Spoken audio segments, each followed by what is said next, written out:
we still want hip-hop to live, if we still want this thing to be alive, we're going to have to remove the value now that's put on commerce and consumption. Now, as artists, as listeners, it's your value system that ultimately a record label or a radio station or a media outlet is going to project. So if my value, if our value is commerce and consumption, is unprotected sex, is death, then we're gonna get that. That's the work that we're gonna get.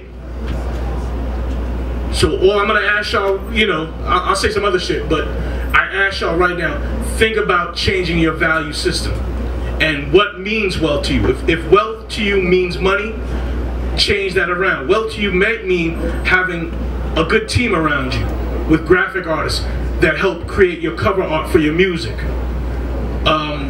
with people that studied accounting in school, but putting a team around you of people that have like minds and like aspirations.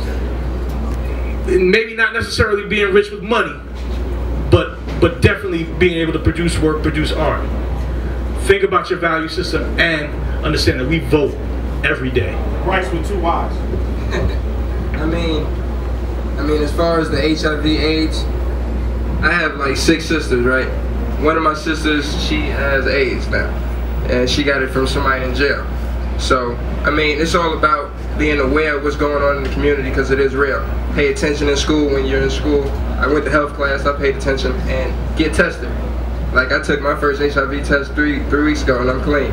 So just pay attention, man. Be aware of what's going on in society. Amanda, you want to jump in? You've been over there tweeting. You over there making some money. That's cool. The rest of us over here are not making money. I run a goddamn nonprofit. You want to jump in? But just, I think the culture, maybe the reference to, I think what Dallas said, maybe that some of the stuff we see in the culture is having ramifications, and you know, especially as it relates to sexually transmitted disease, and why aren't we talking about it? Without question. We're not talking about it because I think we've become desensitized to it. Just throughout communities all over the country.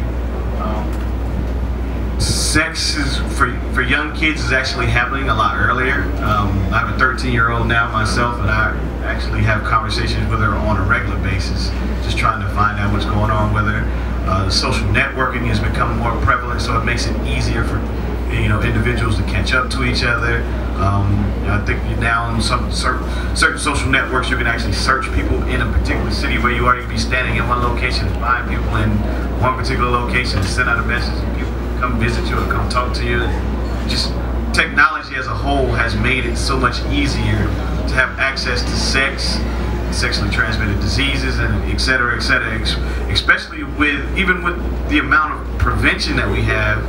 For some particular reason, we're just not practicing as much as we should. I don't know if it's education or awareness or what it is, but for some particular reason, society as a whole has accepted these diseases and just not protecting yourself. You know, before you jump in, I think one thing we don't talk about is how sex, as Dallas said, is commerce, is a trade. And you know, when I come to Atlanta, people are like, "Oh, you go to Magic City?" Like it's known that that's how people get bread. And you get on a plane with a sister, you just looking like maybe she's going down here to come get some work. You know, to be honest, this way it is. To be honest, and I think that's another way that politics can be involved. We can have a much healthier conversation about what's going on in our community sexually. But you know, at the end of the day, the extreme right is out here trying to push abstinence-only education.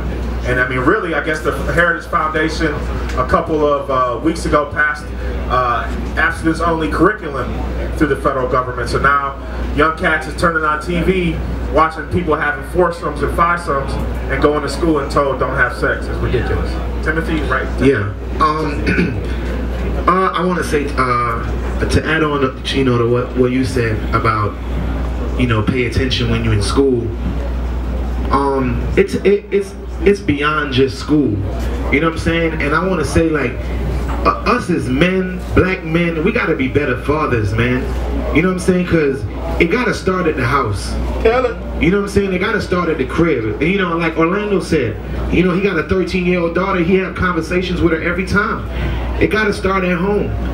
And you know, this new generation is so fucked up, excuse my language, that that's why I'm like, you know, it's like, shit, is it ever gonna change? You know what I'm saying? But again, like, you know, I'll die trying, and I believe that everybody in here feels that same way, but it gotta start at the house, man. You know what I'm saying? You gotta really be involved with your kids, especially with all this, you know, like Orlando said, with all this social network and technology, and you can go on World Star Hip Hop and watch all kind of shit. You know, it's porn sites out there that you could just go on, you know what I'm saying, watch a whole movie and shit like that. You gotta make sure you really involved in your kids' life. You gotta really talk to them. You gotta be their friend.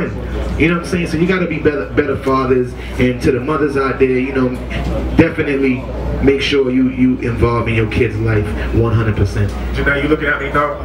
You're like, I want to get in. I mean, I definitely want to jump in because I agree. I especially agree with what Orlando said. I mean, again, I could just speak to this just from my work experience and like constantly reporting on stories.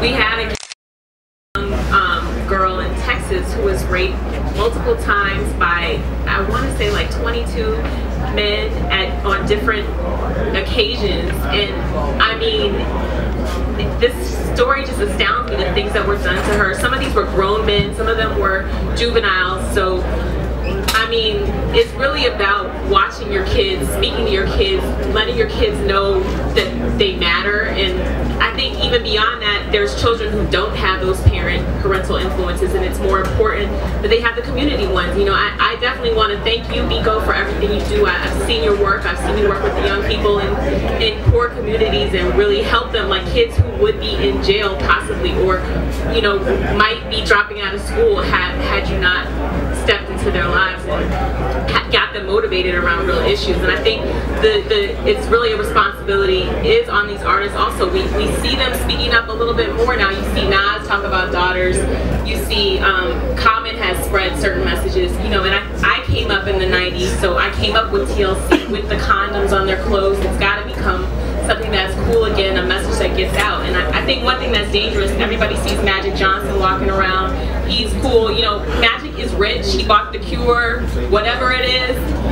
What's the name of the Cure? I want to know what the name of it is. Magic Johnson had AIDS. He had financial AIDS. Oh, okay. That's what it was. Okay, I was wondering. It's a danger because not everybody is Magic Johnson. Y'all, not everybody has that, and it's important that we have a healthcare system that can support people who get in these situations. It's important, as Goldie said, that there are places that you can go to, clinics where you can talk to people where you're treated right. I don't know about you, but like when it's time for me to go see an OBGYN, that place better be on point. I'm not trying to be uncomfortable.